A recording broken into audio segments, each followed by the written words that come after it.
Ta stratégie en trading, c'est pas ça qui te fera être rentable.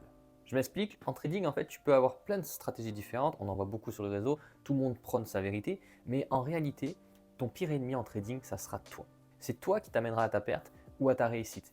Et ça, tout simplement via ta psychologie et ton comportement en trading en pratique. Dans cette vidéo, je vais t'aborder justement différents points qui feraient que potentiellement, actuellement, tu n'arrives pas à accéder à ta rentabilité. Il faut savoir qu'en trading, il y a des émotions qui sont dominantes. On va avoir la peur, l'avidité et la frustration. Ces trois émotions, c'est les principaux ennemis psychologiques du trader pendant sa pratique.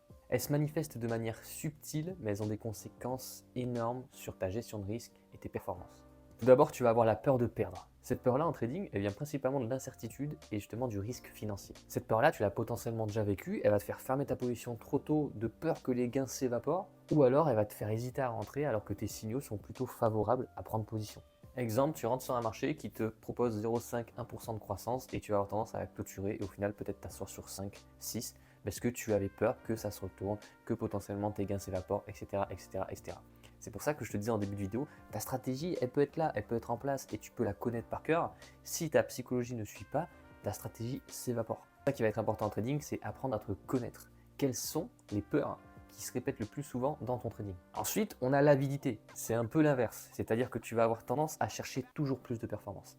Toujours vouloir rentrer, toujours vouloir saisir une opportunité pour absolument être partout à la fois et multiplier automatiquement ton capital. Mais en fait, tu sors complètement de ton plan. Et en fait, au lieu de le multiplier, par moment, tu vas avoir tendance à le diviser. Et ça se traduit comment? Souvent, tu vas avoir tendance à maintenir des positions ouvertes très longtemps, alors que tu commences déjà à avoir des gains qui sont satisfaisants par rapport à ta stratégie, mais toi, tu te dis que ça peut aller toujours plus haut. Exemple tout bête, tu rentres sur un actif, que ce soit en trading ou en investissement en bourse, il te propose 5%, au lieu de sécuriser potentiellement du profit avec des clôtures partielles, tu vas la laisser ouverte, parce que tu dis que ça peut aller à 10, à 15, à 20, ça on rencontre beaucoup en crypto notamment, et au final, derrière, tous tes gains sont ravalés parce que ton actif chute brutalement. Ensuite, on a la fameuse émotion de la frustration. Celle-là, elle va avoir tendance à apparaître plutôt quand justement il y a une mauvaise exécution.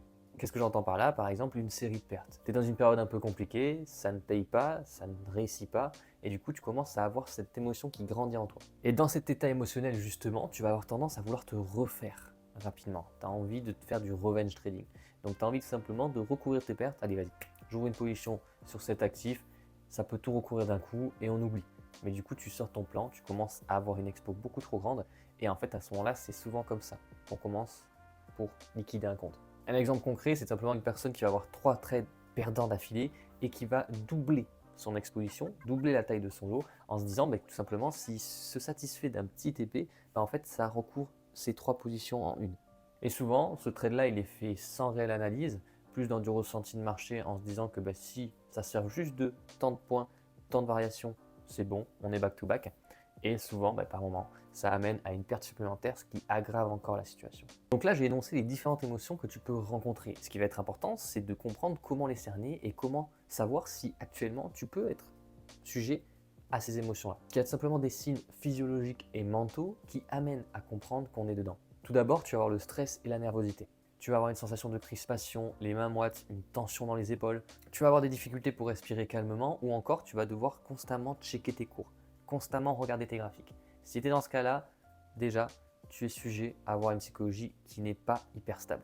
Ensuite, on a quelque chose d'assez classique, des battements cardiaques accélérés. Donc avant de passer un ordre ou pendant la position justement, tu commences à te sentir patraque, tu commences à te sentir stressé, tu commences à te sentir un petit nœud ici.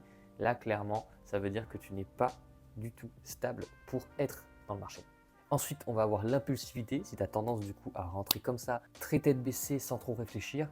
Et aussi, on va avoir un signe qui est souvent connu par beaucoup de traders, même moi le premier, je l'ai connu à mes débuts, cette rumination mentale. C'est-à-dire que constamment, tu vas te dire putain, pourquoi j'ai fait ça? Pourquoi je suis rentré? Avant, j'étais à tant de capital, j'étais très bien. Là, maintenant, j'ai ça, je suis débile. Genre, je donnerais tout pour revenir à ce capital-là, alors qu'au moment où j'y étais, je ne le conscientisais pas. Bref, tu rumines, tu rumines, tu rumines, tu rumines. Tu te fais des scénarios constamment dans ta tête, mais du coup, tu n'en sors jamais. Et ça, c'est hyper, hyper piégeux. Donc ça, c'est les points qui t'amènent à te dire ok, actuellement ma psychologie n'est pas très très stable en trading. Et pourquoi je te dis ça? Parce que l'important en trading, c'est pas d'avoir une psychologie qui est impassible, d'être un robot, mais c'est simplement de conscientiser absolument tout, d'être en pleine conscience. C'est ça qui est important. Pourquoi? Parce que du coup, déjà, savoir que c'est le cas, c'est améliorer la situation. Parce que du coup, tout Tout simplement, en connaissance de cause, déjà tu sais que tu as ça à travailler sur toi, que toi tu es plus de nature à réagir comme ça dans des situations précises.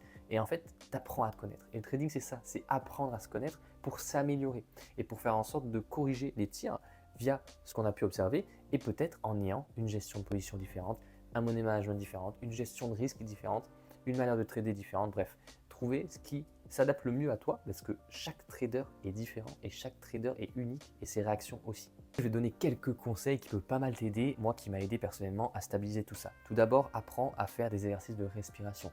Faire 5 minutes de respiration profonde qu'on peut trouver sur internet si jamais, où vraiment tu décompresses, tu vides ta tête, tu vides tes poumons et du coup tu réinitialises ton corps. Ça aide beaucoup pour avoir l'esprit clair. Aussi, ce qui va être important, c'est des pauses, potentiellement de 5 minutes, de 10 minutes, par-ci par-là, pendant ton trading et pendant du coup tes analyses pour en fait décompresser, pour être pas tête dans un tunnel, mais avoir ce pas de recul et ce temps pour toi.